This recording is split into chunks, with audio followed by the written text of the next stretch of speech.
दोस्तों जय मसीह की। कैसे हैं आप लोग? उम्मीद करते हैं अच्छे होंगे, भले चंगे स्वस्थ होंगे। दोस्तों आज के दिन और आज की इस घड़ी में यीशु मसीह के पवित्र और मीठे नाम से मैं आप सबों का स्वागत करता हूं। दोस्तों आज फिर से एक बार परमेश्वर के वचन को लेकर आप सबों के बीच में उपस्थित हूं। सो दोस्तों शुरू से अंत तक मेरे साथ बने रहिएगा। हो सकता है आज का वचन आपसे बात करेगा या हो सकता है आज का विषय आपके लिए महत्वपूर्ण होगा।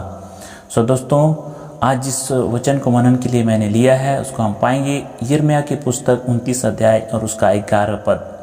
जी हाँ दोस्तों, वहाँ इस प्रकार लिखा है, आइए हम पढ़ेंगे। हिंदी में इस प्रकार लिखा है, क्योंकि यहोवा की यह वाणी है कि जो कल्पनाएं मैं तुम्हारे विषय करता हूँ उन्हें मैं जानता हूँ, वे हानि की नहीं वरन कुशल ही की है, और अंत में तुम्हारी आशा पूरी करूँगा। जी हाँ दोस्तों, इस प्रकार हमने पढ़ा यिर्मयाह 29 अध्याय 11 पद जो आपने सुना। दोस्तों यहाँ पर हम देखते हैं यहोवा परमेश्वर ने यिर्मयाह के द्वारा अपनी इस वाणी को उन यहूदियों के पास पहुँचाया जो बेबीलोन में बंदी बनाए गए थे।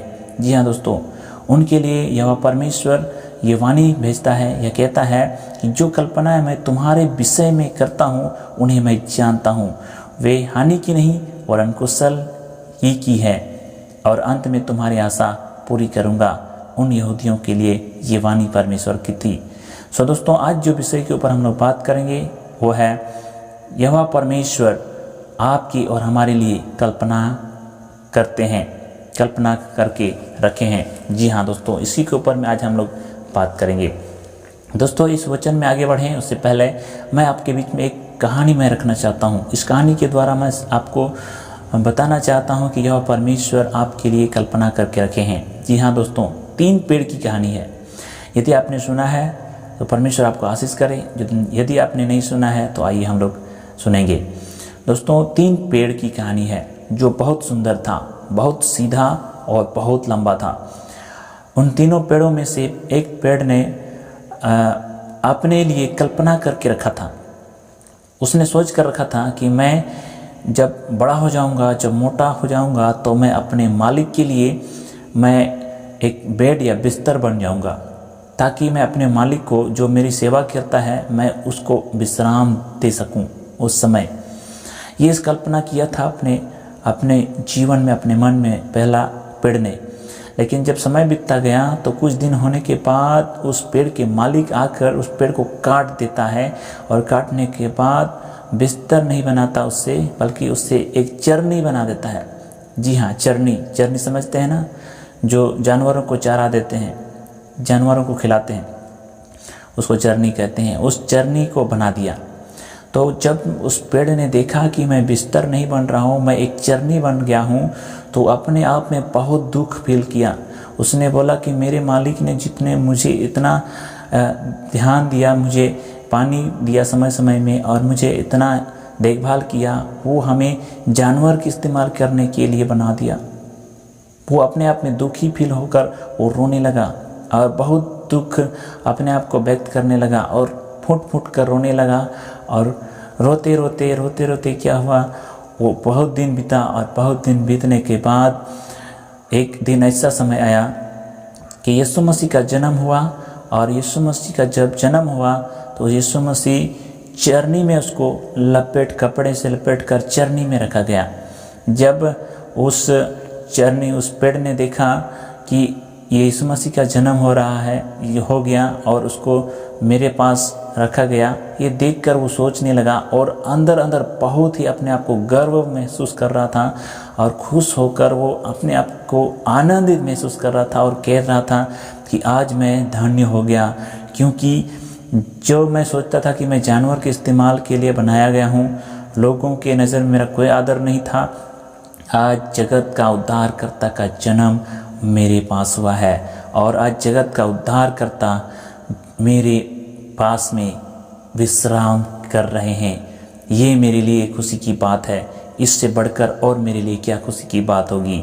जी हाँ दोस्तों, ये जानकर, ये सोचकर वो अपने आप को बहुत आनंदित महसूस किया और अपने खुशी का जो कि बयां नहीं कर पा रहा था, इतनी खुश हो गई। जी हाँ दोस्तों, लेकिन पहले क्या हुआ, जब उस पेड़ ने कल्पना किया था बिस्तर या बेड बनने के लिए, तो पेट वो नहीं बन पाया, चरनी बन गया। क्यों? परमेश्वर की यही इच्छा और यही कल्पना थी कि वो चरनी बने, जे उसके द्वारा उसकी महिमा प्रकट हो। दोस्तों, दूसरी पेड़ ने भी उसी प्रकार कल्पना करके रखे थे और उसने कल्पना करके रखा था कि मैं मोटा हो जाऊंगा, बड़ा हो जाऊंगा तो मैं एक जहाज बनूंगा जिसमें बहुत सारे लोग चढ़ेंगे और एंजॉय करेंगे और मैं पानी के ऊपर मैं तैरूंगा। जी हाँ, वो उसका ये योजना था, उसका कल्पना था। लेकिन समय बीतते गया और उस पेड़ के मालिक ने उसको काट दिया और काटने के बाद उस पेड़ से नाव को बना दिया, छोटा सा नाव जिसमें ज़्यादा लोग नहीं बैठ सकते। और वो नाव जब बन गया वो पेड़ तो सोचने लगा कि मैं तो जहाज बनना चाहता था लेकिन मुझे नाव बना दिया गया। वो अपने आप को बहुत दुखी महसूस करता रहा और रोता रहा, तड़प तड़प कर रो रहा था, फुट फुट कर रो रहा था कि मैं जहाज बनना चाहा लेकिन मुझे नाव बना दिया गया। अच्छा होता मैं इस संसार में होता ही नहीं, मुझे ना बोया जाता और ना ही मैं बड़ा होता और ना ही मैं आज जो नाव बनता, क्योंकि मेरी सपना थी, मेरी ख्वाहिश थी, मेरी योजना था कि मैं जहाज बनूं, लेकिन आज मैं क्या बन गया।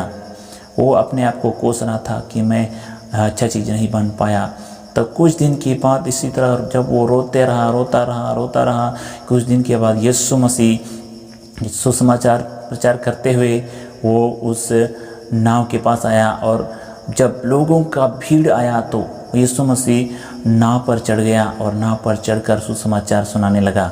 जब वो नाव देख रहा था, वो पेड़ जब नाव देख रहा था कि ये सब घटना हो रहा है, कि जगत का उद्धार करता वो स्वर्ग का उद्धार का संदेश दे रहा है और मुझ पर चढ़कर दे रहा है। जब इसने देखा कि वो जगत का उद्धार करता मेरे पास आया है और वो चढ़ा है और चढ़कर सुसमाचार प्रचार करता है, वो बहुत खुश हुआ, इतना आनंदित हुआ, वो अपने आनंद को जो है बयान नहीं कर पा रहा था। उछल उछल कर वो हंस रहा था और कह रहा था कि आज मैं धन्य हो गया, आज मैं कामयाब हो गया, आज मैं अपने आप को गर्व महसूस करता हूँ क्योंकि जगत का उद्धार करता आज मेरे पास आकर मुझ पर चढ़कर सुसमाचार प्रचार करता है, उद्धार का संदेश प्रचार करता है, सुना रहा है लोगों को। सो दोस्तों, वह अपनी खुशी को बयां इस प्रकार करता है और वो बहुत आनंदित होता है। इसका भी वही हुआ, इसने जो कल्पना किया था वो पूरा नहीं हुआ। उसने जहाज बनना चाहा लेकिन नाव बना, क्योंकि परमेश्वर की यही इच्छा थी। जी हाँ दोस्तों, उसी प्रकार तीसरा पेड़ ने भी कल्पना किया था अपने जीवन में। उसने कल्पना किया था, उसने योजना बनाया था, उसने सोचा था कि जब मैं बड़ा हो जाऊंगा, मोटा तगड़ा हो जाऊंगा, तो मैं अपने मालिक के घर का मैं द्वार बनूंगा, गेट बनूंगा, दरवाज़ा बनूंगा। जी हाँ दोस्तों, ये कल्पना किया था उसने। लेकिन कुछ दिन बीतने के बाद उस पेड़ के मालिक ने उस पेड़ को भी काट दिया और काटने के बाद उसको दरवाज़ा नहीं बनाया बल्कि एक क्रॉस बना दिया। जी हाँ, क्रॉस। जब उस पेड़ ने देखा कि मुझे काट कर दरवाज़ा नहीं बना रहा है, क्रॉस बना दिया गया, तो बहुत अपने आप को दुखी फील किया और अपने आप में तड़प तड़प कर रोने लगा। क्यों? क्योंकि क्रॉस को लोग श्रापित मानते थे। श्रापित व्यक्ति को क्रॉस पर चढ़ाया जाता था और मारा जाता था। जी हाँ, इसीलिए वो अपने आप को कोसता था, कहता था कि अच्छा होता मैं इस जगत में ही नहीं होता, व्यर्थ मैं इस जगत में मुझे भेजा गया और मैं पेड़ बना और मैं इतना पाला पोसा गया और मैं इतना कल्पना करके रखा, सोचा, सब मेरा व्यर्थ चला गया। मैं अच्छा चीज़ के लिए नहीं बन पाया, एक श्रापित चीज़ बन गया, क्रॉस बन गया। लेकिन जब वो तड़पता हुआ रोता रहा तो कुछ दिन के बाद क्या हुआ, यीशु मसीह को उस क्रूस पर लटकाया गया, जो कि निर्दोष और निष्कलंक था। जब वो पेड़ देख रहा था कि ये व्यक्ति निर्दोष और निष्कलंक है, तो वो अपने आप में सोचने लगा और गर्व महसूस करने लगा और कहने लगा कि आज मैं धन्य हुआ, क्योंकि आज के बाद कोई मुझे श्रापित नहीं कहेगा, क्योंकि आज निष्कलंक निर्दोष व्यक्ति मेरे पास आया है और उस यीशु जगत का उद्धारकर्ता को मेरे ऊपर में लोगों ने लटकाया है। इसीलिए वो बहुत खुश हुआ, बहुत आनंदित हुआ, इतना आनंद हुआ कि आज मैं धन्य हो गया बोलकर वो अपने आप को बोलने लगा, गर्व महसूस करने लगा और उछल उछल कर कूदने लगा और हंसने लगा। क्यों? क्योंकि वो जगत का उद्धार करता उसके ऊपर में लटकाया गया और वो जो द्वार बनना चाहता था स्वर्ग राज की द्वार बन गया। क्रॉस स्वर्ग राज की द्वार बन गया दोस्तों।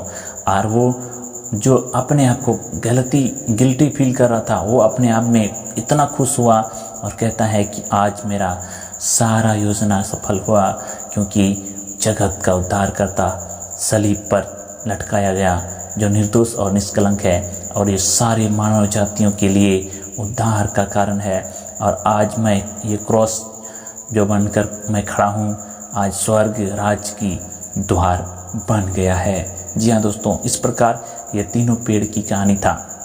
दोस्तों, आज मैं आपसे बात करना चाहता हूँ, आपको बोलना चाहता हूँ, आप अपने जीवन से यदि खुश नहीं हैं, आज आप सोच रहे हैं कि मैं जिस हालात में हूँ, जिस जगह में हूँ, जिस मुसीबत में या जिस स्थान में हूँ, वो मैं अपने पसंद का नहीं है।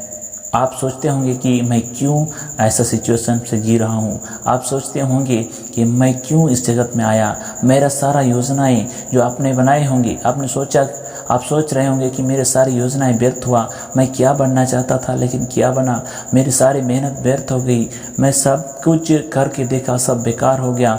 आज मैं इस जगह में अगर नहीं होता तो ही अच्छा होता। आप शायद कई बार ऐसे सोचते होंगे, लेकिन मेरे प्रियो, आप एक बार स्थिर होकर आप यीशु मसीह की ओर देखिए, क्योंकि वो यीशु मसीह परमेश्वर आपके लिए योजना बनाया है। जी हाँ दोस्तों, जैसे उन तीनों पेड़ों के लिए परमेश्वर की योजना था, आपके लिए भी वही परमेश्वर योजना बना कर रखा है।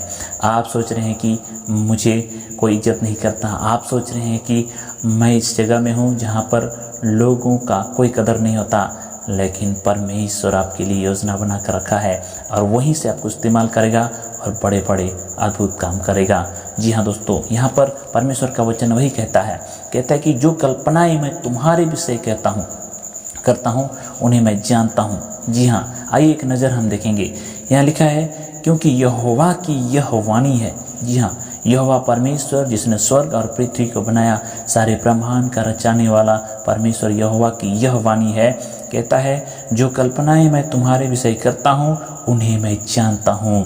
जी हाँ दोस्तों, परमेश्वर वो भूला नहीं, वो जानता है और कहता है वो तुम्हारी हानि की नहीं वरन कुशल की होगी और अंत में मैं तुम्हारी इच्छा, तुम्हारी आशा पूरी करूँगा। जी हाँ दोस्तों, आप जहाँ हैं वहीं पर स्थिर रहिए, परमेश्वर में भरोसा रखिए और आगे बढ़ते रहिए।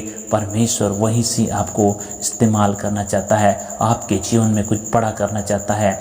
आप आज अपने आप को छोटा फील कर रहे हैं, लेकिन उस छोटे से परमेश्वर आपको बड़ा करने वाला है, बड़ा काम आपके जीवन में करने वाला है, क्योंकि वो परमेश्वर शून्य से सब कुछ बनाने वाला परमेश्वर है। दोस्तों, आप अपने आप को, अपने भरोसे को परमेश्वर पर छोड़ दो, परमेश्वर आपको इस्तेमाल करेगा। जी हाँ दोस्तों, आपने सुना, आपने जाना। परमेश्वर आपको आशीष करें। बहुत बहुत धन्यवाद।